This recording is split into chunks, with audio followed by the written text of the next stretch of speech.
So great to talk to you both. Congratulations on a great movie. Thank Thank you. you.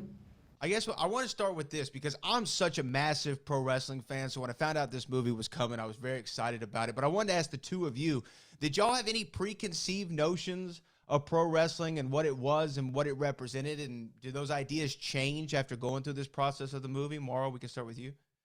I did have preconceived notions because I thought it was all fake. I didn't watch wrestling. I would watch Hulk Hogan with my little brother. It's not something that I experienced, but I did think it was all fake.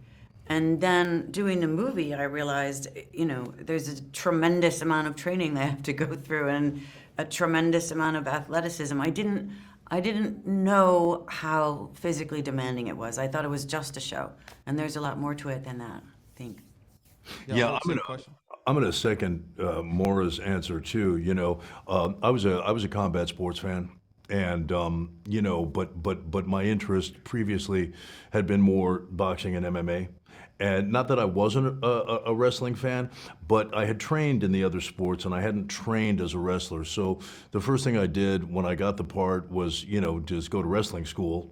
And what I discovered almost immediately was how difficult it is, the tremendous athleticism that's required, the technique that's required, the endurance that's required. And I came away with a profound respect and admiration, for the guys who do this professionally, because it's not easy. You got to have all those things that I just described, and then on top of that, you got to have the personality and the charisma and the imagination to be able to create a character, that's going to connect, with the wrestling fans. So, because if you don't have any of those qualities, if you're missing even one of them, you're not going to become a star in the world of professional wrestling. And so it was a real, education for me in that respect. And, to be very honest, it kind of made me a wrestling fan for life. Okay, well, hey, we can always use more of them. We can always use more wrestling fans. But more, look, I'm from Texas, the Von Erichs. That story is you're born and bred with it here, especially if you're a wrestling fan. But as much as I knew about the Von Erichs, I didn't know a lot about Doris. I didn't know a lot about her at all. And watching the movie, afterward, I felt like I wanted to see a whole story just about her and her Right. life and her character. What is your idea of who she was as a person? Kind of what's your assessment of her? I mean, there's not a lot of. I tried to do the research too, but she's just not in these documentaries. She was a part of she was a little bit more a part of the show in real life than she was depicted in the movie. But it wasn't a whole lot to go on, except for her. Everybody just talked about her faith, and that's, I guess, the thing that I leaned on, which was how does this woman, this very stoic, how does she handle all of this pain and all of this loss? And it was her faith. So that's primarily what everybody says about her was her love of God and the church. And then Holt, when you think about Fritz Von Erich, I mean, again, I'm aware of him as a character, and knowing what I've seen in this movie and documentaries before, you have a sense of who he might be. But in your opinion, do you feel like Fritz Von Erich loved being a father, or do you feel like Fritz loved having sons in order to have them reach a goal that perhaps he couldn't? Yeah, I mean, That's a great this is, of course, the eternal question, about this particular guy. You'll hear people, say very negative things about Fritz, that he was controlling, even that he exploited family tragedies for his own commercial gain. That he pushed his sons so hard that, that he's in some way, responsible, do you know what I mean, for the tragedies, for the drug abuse. I don't buy that argument. There was rampant drug abuse, in professional wrestling and in other businesses too in the 1980s. You know what I mean? There was a cocaine epidemic. You know, that you can't blame that on Fritz Von Erich.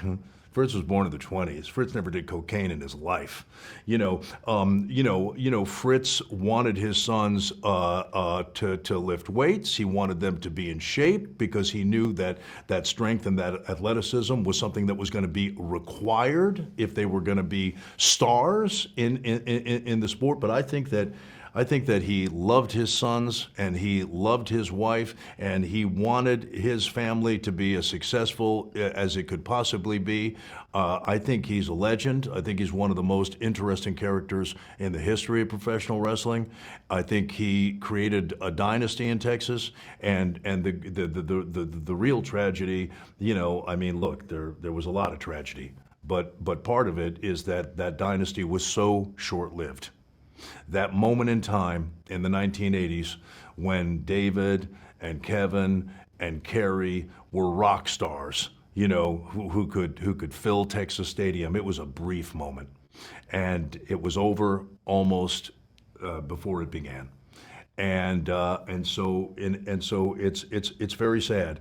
But there was a lot of, you're a wrestling fan, so you'll understand what I say when I say there was a lot of tragedy that befell wrestlers in world-class championship wrestling. Gino Hernandez died, yeah. Right? He had a terrible drug problem.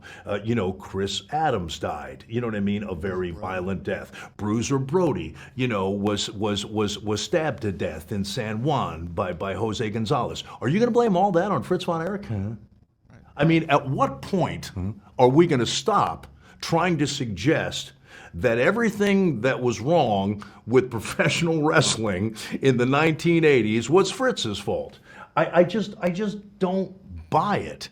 I mean, yeah, yes, he was controlling, and yes, he motivated his sons, to try, to become champions, and maybe he did push too hard sometimes.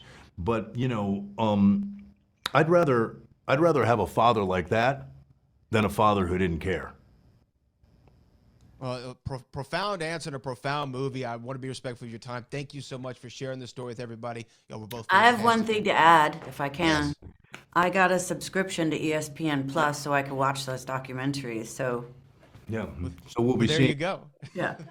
We appreciate it. Thank you all so much for your time. You're welcome.